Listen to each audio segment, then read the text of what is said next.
The champagne flute trembled in Madison's manicured hand as she stood at the head table, her emerald bridesmaid dress catching the light from the chandeliers. I should have known something was off when she insisted on making a toast right after the best man. Madison loved attention. But this felt different. Intentional. Cold. "I have an announcement," Madison said, loud enough to quiet the 200 guests filling the reception hall. The string quartet fell silent. Forks paused midair. Even my 80-year-old grandmother stopped whispering about the dry salmon.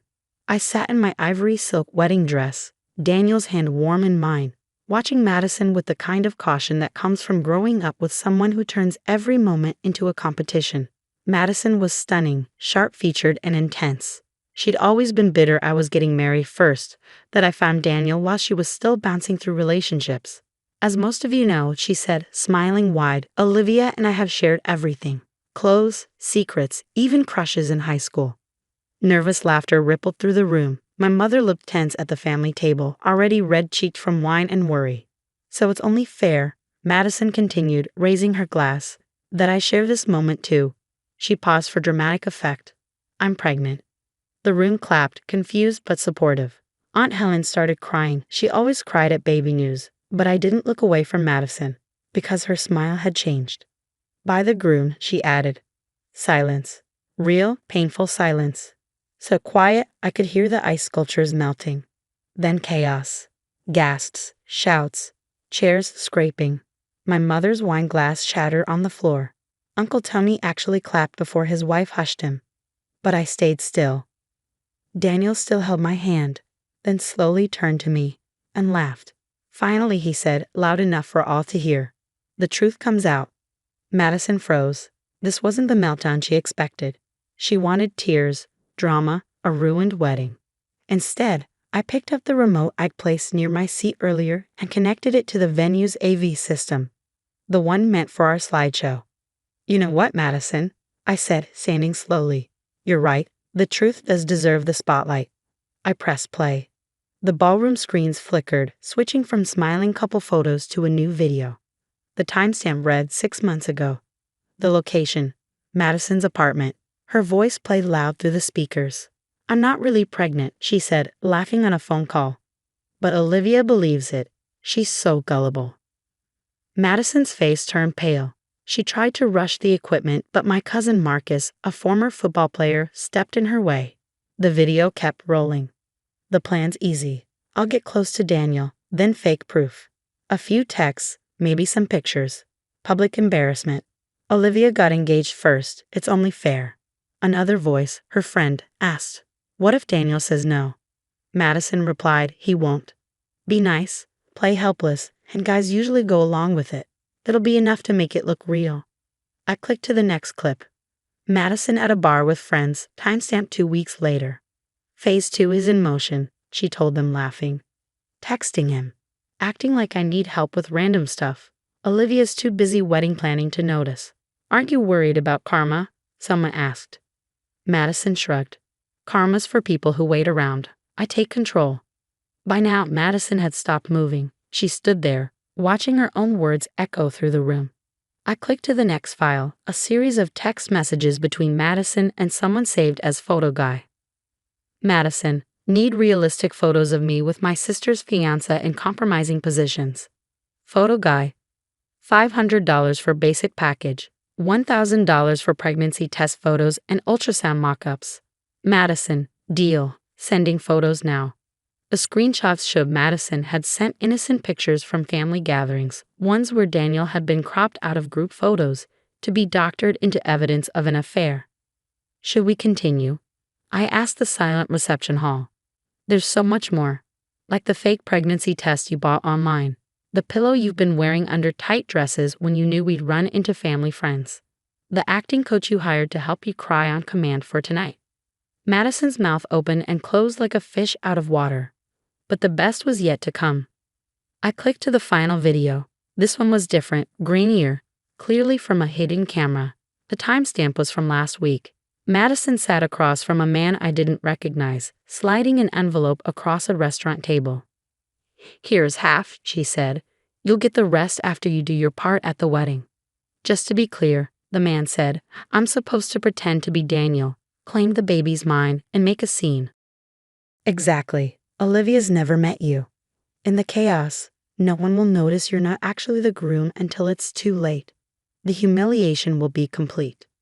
Lady, this is seriously messed up. You sure you want to destroy your sister's wedding like this? Madison's response chilled even me, and I'd watched this video dozens of times. I don't just want to destroy her wedding. I want to destroy her. Everything she has, everything she is. She thinks she's better than me with her perfect relationship and her stupid happiness. Well, we'll see who's happy after tonight. I paused the video and looked at Daniel, my sweet, faithful Daniel, who'd been wearing a wire for the past 3 months at my request. He stood up beside me, pulling the tiny microphone from his boutonniere.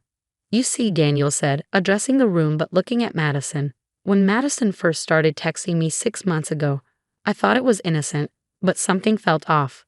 The messages got flirtier, more inappropriate. I showed them all to Olivia immediately. I picked up the story. We could have confronted her then, but we knew Madison. She would have denied it, played the victim, turned the family against us. So we decided to let her hang herself. Daniel played along just enough to keep her scheme going while documenting everything. The private investigator was my idea, Daniel added. Figured if she was willing to destroy our wedding, we should know exactly how far she'd go. From the corner of my eye, I saw several uniformed officers enter the reception hall. Perfect timing. I asked them to wait outside until I gave the signal. The really interesting thing, I continued, my voice steady despite the adrenaline coursing through me, is that hiring someone to impersonate another person for fraud is actually a crime. So is conspiracy to commit fraud, identity theft, cyber harassment. Our lawyer, hi Janet. I waved to my attorney at table 12. She says Madison's looking at serious charges. Madison finally found her voice. You can't. This is entrapment. You set me up. No, Janet stood up, every inch the shark lawyer in her elegant pantsuit. Entrapment requires law enforcement to induce someone to commit a crime they wouldn't otherwise commit. You planned this entirely on your own. We just documented it. The officers approached Madison, who looked wildly around the room for support. Our parents sat frozen at their table, my mother's face a masterpiece of horror and disappointment. Dad wouldn't even look at Madison. The daughter he'd always defended, always enabled, had finally gone too far. Mama? Madison's voice cracked. Daddy? You can't let them do this. You tried to destroy your sister's wedding, Mom said quietly, tears streaming down her face. You tried to destroy her marriage, her happiness, her life. For what? Jealousy? Spite? She stole everything from me. Madison screamed, mascara running in black rivers down her cheeks. Everyone always loved her more. She got the grades, the friends, the husband. I earned those things, I interrupted, by being a decent person, by working hard, by treating people with kindness instead of viewing them as props in my personal drama.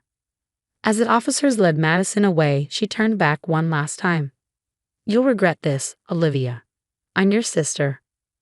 No, I said firmly. You're someone who happens to share my DNA. Family doesn't try to destroy family. The reception hall remained silent after the police car pulled away. 200 guests stood awkwardly, unsure whether to leave or stay, whether to applaud or cry. The wedding I'd meticulously planned for 18 months laid in shambles around us. Then my grandmother, bless her ornery soul, raised her champagne glass. Well, that was better than cable TV. Now, can we eat the cake? I paid good money for this outfit, and I'm not leaving without dessert. The tension broke. Nervous laughter filled the room, then genuine laughter.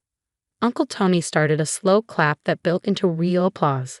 The band leader, who'd witnessed the entire spectacle, grabbed his microphone. Ladies and gentlemen, I've played a lot of weddings. But that's a first. What do you say we celebrate the happy couple who just proved that honesty, trust, and a good private investigator are the keys to a lasting marriage? The music started, love and marriage, because our band leader had a sense of humor. Daniel pulled me onto the dance floor, and I let him spin me, my dress flaring out like a flower blooming after a storm. No regrets? He asked softly, for my ears only. None, I said, meaning it. She made her choice 6 months ago. We just gave her enough rope. Your sister's probably going to need therapy, and a lawyer. My parents will hire both, I'm sure. They always clean up her messes. But not this time. This time there are consequences. As we danced, guests began to join us on the floor. The caterers, God bless them, continued serving dinner as if attempted wedding sabotage was just another dietary restriction to work around. The photographer kept snapping pictures, probably already calculating how much he could sell the story for. My phone buzzed with texts. That was Ipeki. Cousin Lisa. Your sister's a psycho, but you're a queen. College roommate Jen. I got the whole thing on video. YouTube. Uncle Tommy. By the time we cut the cake, Madison free, thankfully, the wedding had transformed from potential disaster to legendary event. People would talk about this for years. Not the flowers or the food or my dress, but the bride who turned her sister's betrayal into the ultimate victory. You know what the funny thing is? I told Daniel as we shared the first bite of cake. She was never actually pregnant. The private investigator confirmed it. She was going to claim she lost the baby after the wedding, use it for more sympathy and manipulation. Honestly, I'm just impressed you kept this secret for 6 months. You usually can't even keep my Christmas presents a surprise. I laughed, really laughed, for the first time all evening. Turns out revenge is excellent motivation for secret keeping. The rest of the reception passed in a blur of dancing, drinking, and increasingly wild retellings of what had just happened. By the time Daniel and I made our exit through a shower of rose petals, Madison's name had become synonymous with epic fail in our family lexicon. As we settled into the limo, I pulled out my phone one last time. Madison had been released on bail and had posted on social media. Family betrayal cuts deepest. You'll see who the real victim is here. I screenshotted it, forwarding it to Janet with a note. More evidence for the harassment file. Then I turned off my phone, leaned into my husband, and let myself savor the moment. Madison had wanted to destroy my wedding, my marriage, my happiness. Instead, she'd given me the greatest gift of all. The knowledge that I'd married a man who faced temptation and chose loyalty, who helped me turn betrayal into triumph, who danced with me through the chaos and came out laughing. So, Daniel said as we pulled away from the venue, honeymoon tomorrow. Think we'll have any more family drama? Not where we're going, I grinned. I may have forgotten to mention, I changed our destination. We're going to that resort Madison's always dreaming about but could never afford. Posted pictures of our booking confirmation on Instagram an hour ago. Daniel laughed so hard the driver asked if we were okay. Remind me never to get on your bad side, Mrs. Peterson. Deal, Mr. Peterson. Now let's go start our happily ever after. The real one, not the fake one my sister tried to sell. As we drove into the night, I thought about Madison probably rage scrolling through social media in a holding cell. She'd spent 6 months planning my destruction, never realizing she was orchestrating her own downfall. The irony was almost Shakespearean. The schemer undone by her own scheme, the liar exposed by her own words, the sister who claimed I stole everything, losing the only thing that mattered. The family who'd always defended her, no matter what. But that was Madison's story now, not mine. Mine was just beginning, with a man who proved his worth, a family who finally saw the truth, and a wedding story that would become family legend. Sometimes the best revenge isn't revenge at all.